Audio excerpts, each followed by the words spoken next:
Okay, real talk muna. Every time we post on our socials, ang daming comments, DMs, and questions about VA life.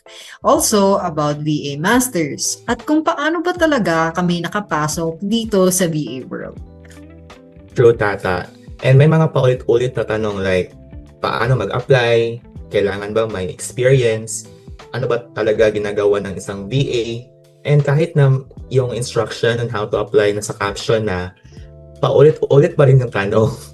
Oo nga guys, hindi naman kayo naubusan. Pero swak na swak ang episode for today's video kasi medyo chill lang tayo and this is focused on Q&As na frequently namin nare-receive and will be answering even the most random but asked question na galing mismo sa inyo, our viewers and beloved followers. Yes, so we will answer all your questions in today's episode 4 of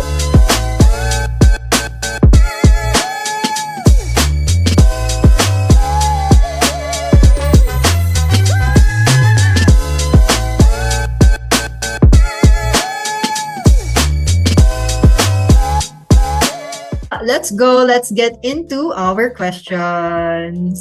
Alright, so the first set of questions is all about VA Masters and hiring process. So yung first question natin, Tata, is ano ba talaga ang VA Masters and paano kayo different from other agencies? Okay, so thank you so much for that wonderful question. Alright, so to answer this question, VA Masters is a recruitment agency and we are hiring Filipino VAs to connect with clients in e-commerce, real estate, wellness, human resource, and other services. So VA Masters connects a client to top-tier Filipino VAs. Sa second question, meron tayo dito galing sa Nueva Vizcaya. The joke lang. Pag-location. Sabi po ni ating follower, paano ang hiring process sa VA Masters from application to client matching? So, syempre, pupunta kayo sa aming website. That's vamasters.com/careers. And from the multiple open positions, pwede nyong applyan.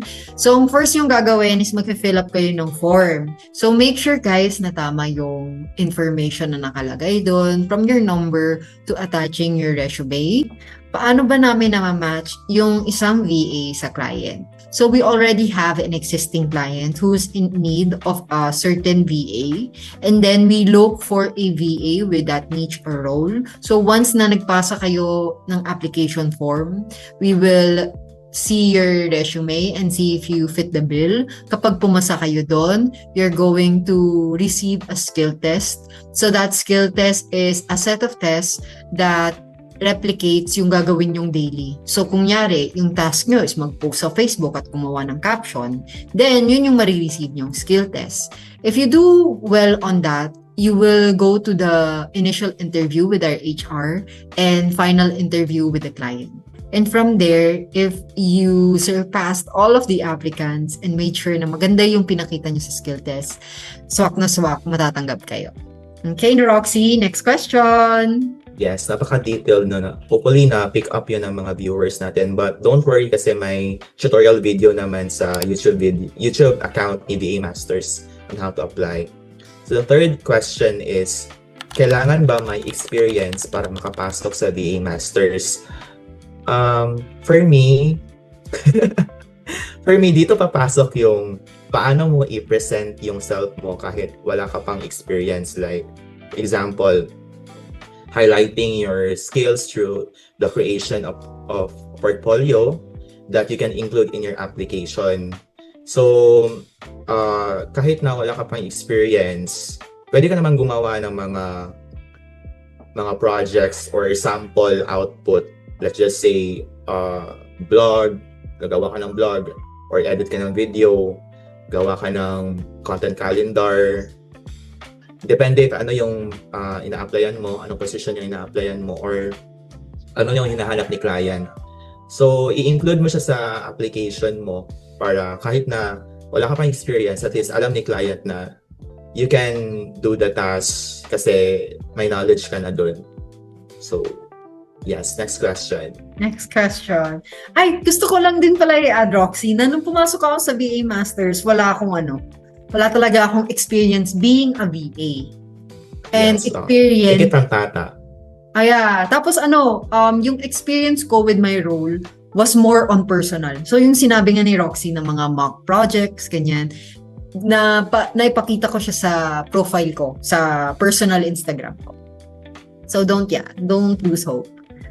Next question. Ano yung most common reason bakit hindi natatanggap ang applicants? For me, it's mismatch with your skill set. Makikita ka agad ni client and ni HR kung hindi ka nababagay sa role. Sometimes kasi, we do not edit yung resumes, we do not edit yung portfolios, yung letter natin, di ba?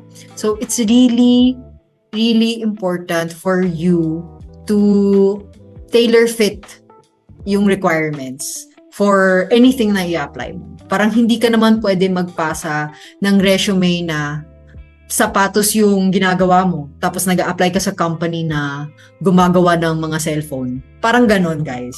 So just make sure na babagay kayo sa role. Nakikita niyo yung sarili niyo sa role na yun. Okay, next, let's focus more on life as a VA, Roxy. Ano yung next na question natin dyan? Yes, so for the life as a VA questions naman, we have here a question from one of our followers. Sabi niya, ano ba talaga ang day-to-day life ng isang VA? Chill ba or stressful din? Okay. Medyo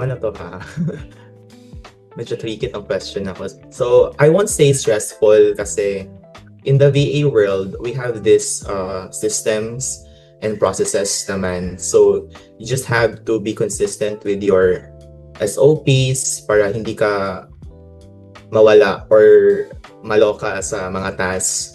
And if the task is too much for you naman, then just communicate your client to manage their expectations kung when mo siya madideliver, like if you need more time to do this, so i-handle mo lang ng maayos and communicate with your client.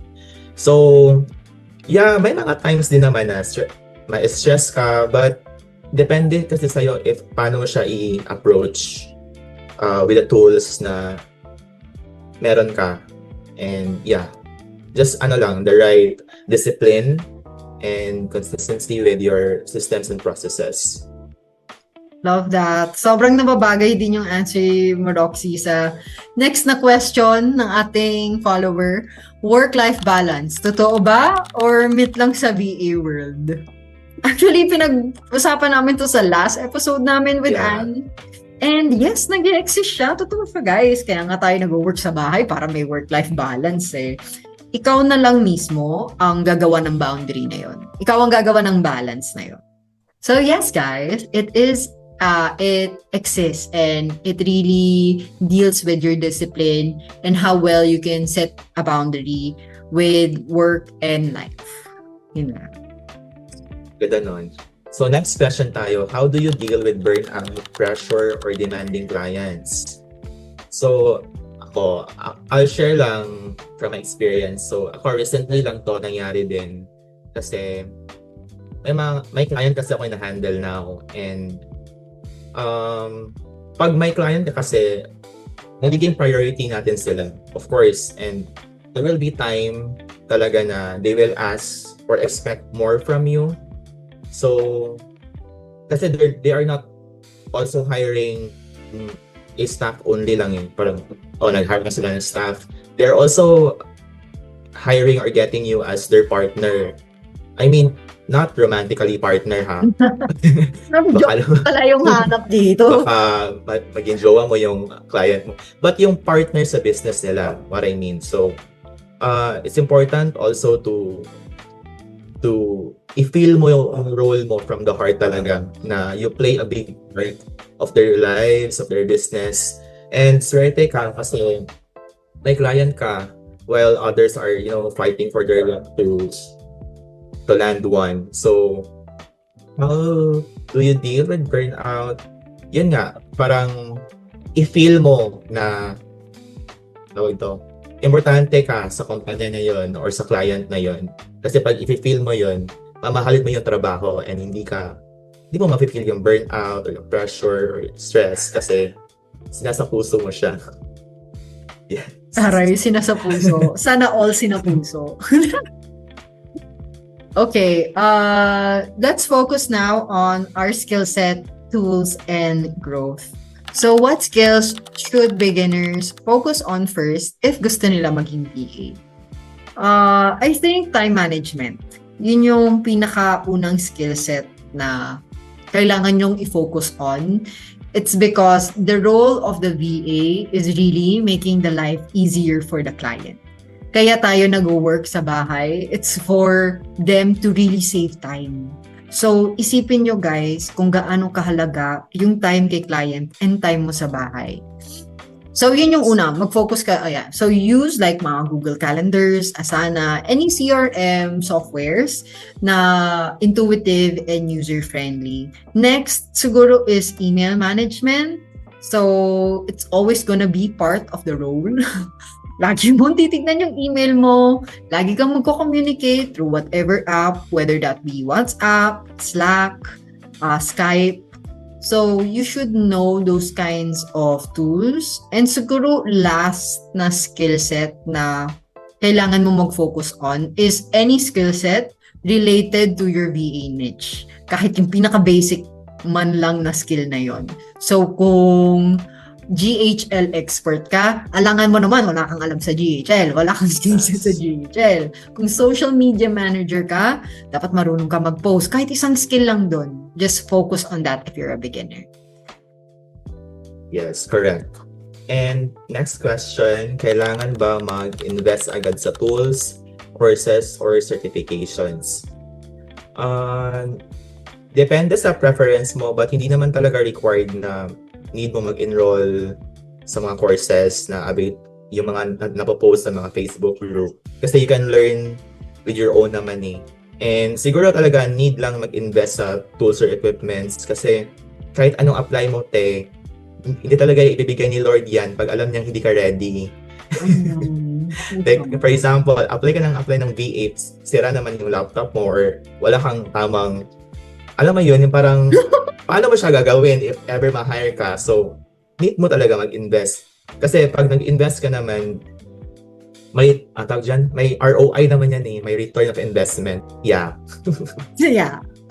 Balik-balik lang naman yan, ate. Di ba? Isipin mo kung nakita ng client mo na ang ganda ng setup mo sa bahay, working yung wifi mo, and stuff.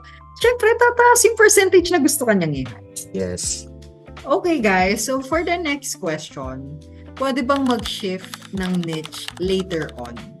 I love this question kasi it's always a yes. Any niche na you want to continue, as long as you work on it, it's upskilling na. So, I know this VA that we have dito sa VA Masters na ang focus ng niche niya is e-commerce talaga. But she is also considered a customer service VA kasi nagre-reply siya sa mga messages ng mga customer na gustong bumili kay client. And marketing VA din siya kasi she posts sa social media ni client. So, isipin mo, with that skill set, pwede siyang mag-apply for those kinds of VA roles sa ibang company or sa ibang clients. So yes, pwede ka mag-shift later on. Better yet, you can collaborate your niche with other niches para sobrang VA powerhouse ka na. Sa'yo, ikaw na lahat. Yes. Sa'yo na. Magiging general VA ka na. Yes. Perfect. Alright, so we have here real talk questions naman. So, first question is, how much can a VA realistically earn? Especially beginners. Nako ha, medyo ayoko magbigay Medyo ng spicy. bigay talaga ng answer it together. Sige, ano na lang, I'll share my experience dun sa first VA job ko. Like, nung nag-start talaga ako. So, nung nagsimula ako as a VA, ano ako nun eh, parang content creator VA. So, sa isang marketing agency din. And that time, I earned around 30K a month. Not Yeah, bad. but that's full time ha. So what I do is edit, write campaigns or social media, edit videos. And depende naman kasi yan eh. May mga iba na medyo lower pa kasi for example if part-time lang. So let's just say idea lang mga around 20K, mga ganyan. Pero it will grow naman eventually. So, wala kang ika-worry nun kasi it will grow naman. How about you, Ta? Baka may ma-share ka na. Yeah. I think earning in the VA world really depends on your niche. Kasi may kakilala ako, which I would love to feature in the future, a VA that specializes in Salesforce. So, ang kinikita niya siguro sa isang buwan, nasa 150 to 250K. Kasi, Laki nun sana all. kahit beginner ka lang nun. Kasi nag-invest siya. May, may test, may training, may bayad yung training. So, beginner ka nga sa VA, pero it doesn't mean wala kang specialty. Versus, like, for example, administrative VA or executive VA na assistant ka talaga to the boss. So, a realistic figure siguro nun nang wala kang experience. Let's say, bagong graduate ka lang, wala ka talagang alam pa. Okay na rin yung $4 an hour, $3 an hour. I don't know how much that is sa isang buwan and sa full time. Pero yun yung mga pwede mong i-expect. But don't worry kasi it really depends on the client pala as well. So two things to consider. Yung VA niche mo, kung gaano siya required, gaano siya sinisik. And then yung client mo. Kasi meron akong isang client, okay na sa akin si $4. Meron akong isang client, $8.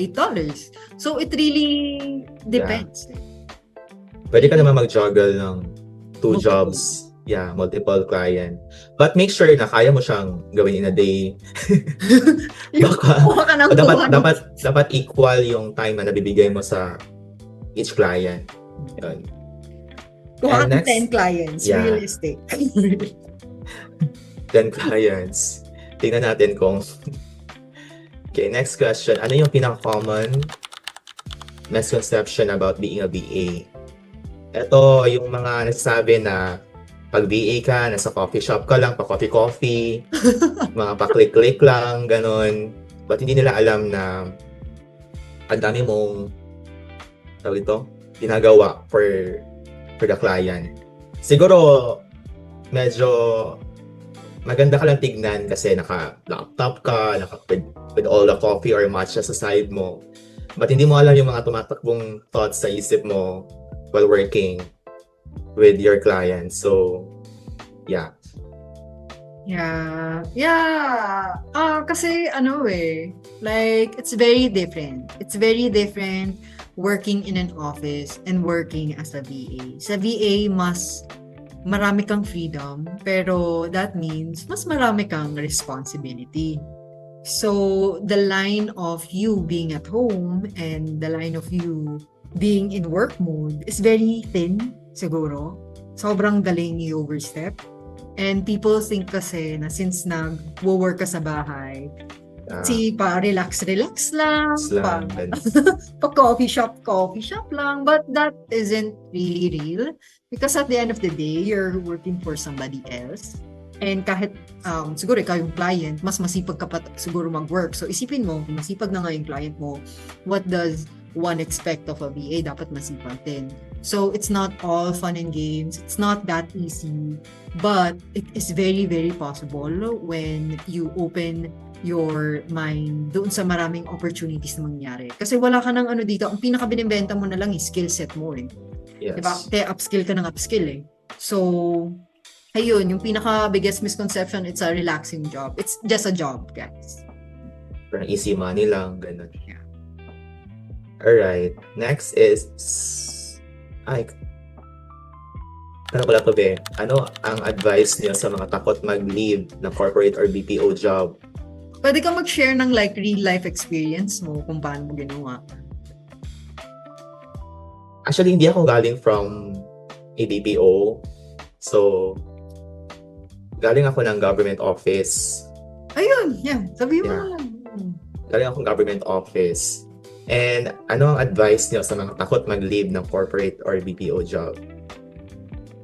For me, if your current job, let's just say corporate, BPO, or nasa government ka, private sector, if that job doesn't give you, the happiness that you crave, the peace that you want, then there are a lot of opportunities you can find sa online. Patience lang kasi pag-a-apply ka ng VA, madami kang kakompetensya, but doon depende sa strategy mo yun kung paano mo i-present yung self mo na mag-stand out ka talaga. And patience lang, and in the right time, God will, provide you the right client in the right time. And wag ka lang magstay doon sa isang place na hindi naman, parang mapipil mo lang na survival mode ka lagi, na parang, ay, nako, duty na naman today, 8 to 5. Tapos parang after 5 p.m. or 6 p.m. ka pa makakahinga kasi nga nasa survival mode ka. So if hindi mo naman kailangan i-prolong yung ganyan na lifestyle, so you have a lot of choice. Just open your eyes and Open your wings. yes, open your wings and fly. Ikaw, baka may matindong advice ka, be? Hindi, ang ganda ng advice ni Rocky. Ang ganda ng advice. Kasi the reason lang naman kung bakit ka leave sa previous job mo or whatever, it's because of the feeling. Yeah. Right?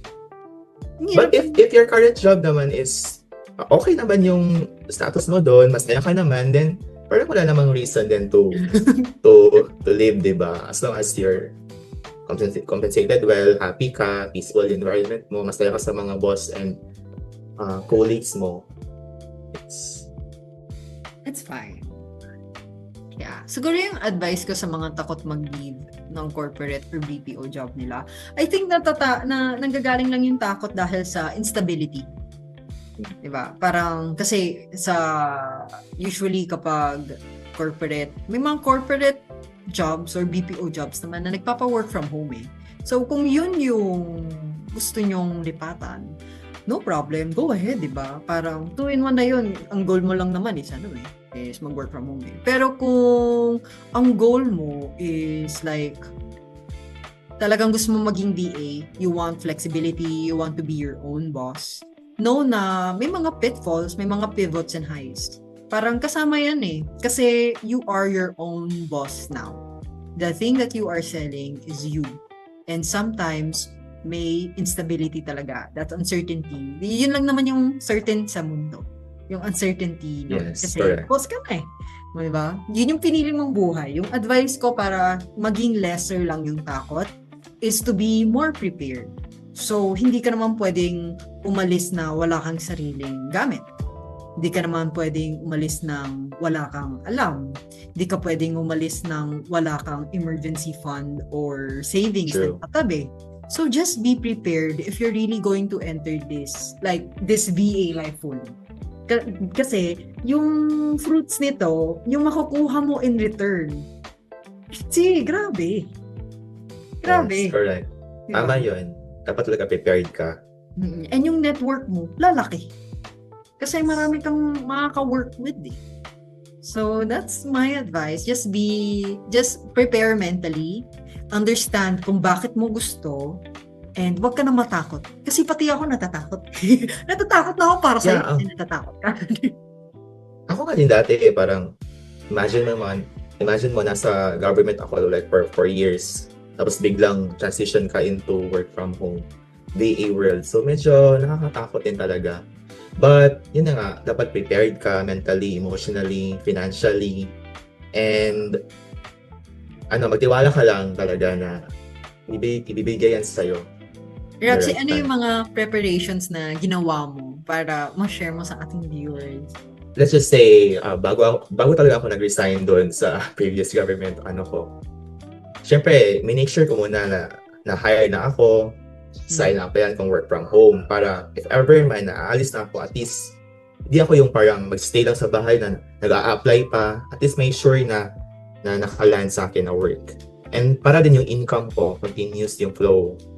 Mm-mm. So, yeah, medyo may mga adjustments talaga kasi imagine mo, nasa office ka for a long time tapos biglang work from home, yung pader mo lang sa kwarto yung nakikita mo, yung mga tao sa bahay. So, medyo may mga adjustments pero in the long run, masasanay ka rin eh. And sobrang worth it din talaga na yung return sa'yo. Basta, yun guys. Kita-kita na lang tayo sa DMS, guys. Yes. Apply na kayo. Grabe no, ang daming solid questions. So, sana may napulot kayong clarity, confidence, at konting push para mag-take action. Truly. And guys, if meron pa kayong tanong or na-inspire kayo after this podcast, you can comment on this video, you can DM us, binabasa namin siya lahat. Okay guys, so you can also PM the page, you can PM us for whatever, wag lang kayo mangutang kasi agency po kami, hindi kami po, ano bang Cebuana? Cebuana ba? Ayun lang naman, promise, sasagot ka. Yes, thank you so much guys. I'm Roxy once again. And I'm Tata, and this is from Kayod to Keyboard. See you next episode. Bye. Bye! See you next episode!